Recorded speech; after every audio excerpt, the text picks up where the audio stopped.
Bon matin à tous. Car devant Dieu, il n'y a pas de favoritisme. Romains 2, verset 11. Tu aimeras ton prochain comme toi-même. Marc 12, verset 31. Histoire tirée du livre de Luc 16, verset 19 à 31. Jésus aimait enseigner avec des paraboles. Une parabole est une histoire avec des symboles et des images pour expliquer une leçon spirituelle. En fait, une parole est un peu comme une énigme, mais sans la question « Qui suis-je » ou « Qu'est-ce que c'est ?» à la fin. Dans Luc 16, versets 19 à 31, Jésus raconte la parabole d'un homme riche, toujours bien habillé, qui aimait faire la fête avec ses amis. Devant la porte de la maison était assis un homme pauvre et sans abri, et très malade appelé Lazare. Tous les jours, le riche passait devant Lazare. Il tolérait que Lazare reste assis à sa porte, du moment qu'il ne faisait pas de cahuts et n'importunait pas ses invités. Il se souciait davantage de ne pas se faire plaisir et rester indifférent aux besoins et à la souffrance du pauvre Lazare. Pourtant, il avait suffisamment d'argent pour venir en aide à plusieurs sans-abri comme ce dernier. Mais il préférait de loin vivre pour lui-même. Et cela même s'il croyait en Dieu.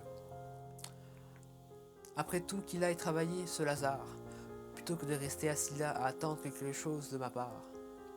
Devait-il se dire, ce n'est pas de ma faute si j'ai de l'argent et que lui est dans la misère. La parabole nous dit que les deux hommes moururent et qu'après sa mort, le riche regretta son manque de bonté.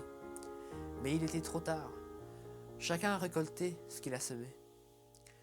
Mais tu vas te dire, comment un homme fort peut-il regretter après sa mort son manque de bonté? Je te rappelle que cette parabole n'est pas une histoire réelle, car dans la Bible il est écrit « Les morts ne savent rien » Ecclésiaste 9, versets 5 et 6. De plus, Dieu a repris une histoire qui était déjà racontée par certains juifs, avant même sa venue sur terre. Les personnes mortes ne vont pas au ciel, mais Jésus les ressuscitera quand il reviendra. Par cette parabole, le Seigneur nous enseigne ceci. Si tu dis que tu es enfant de Dieu, il te faut faire du bien autour de toi, aider ton prochain et le traiter avec respect dès que l'occasion se présente. Alors que tu es vivant, car c'est pour cela que Dieu te bénit, toi et ta famille. L'amour de Christ nous presse à aider quelqu'un par un sourire, un repas partagé, une parole gentille et réconfortante, un service rendu, une visite, une pièce de monnaie. Lorsque ton chemin croisera celui d'un sans-abri ou d'une personne dans le besoin, ne détourne pas tes yeux, mais rappelle-toi de cette histoire et traite-le de la façon suivante. Tu aimeras le Seigneur ton Dieu de tout ton cœur, de toute ton âme, de toute ta force, de toute ta pensée, et ton prochain comme toi-même. Matthieu 23, versets 37 à 39. Extrait de Célina Alberi. Bonne journée à tous.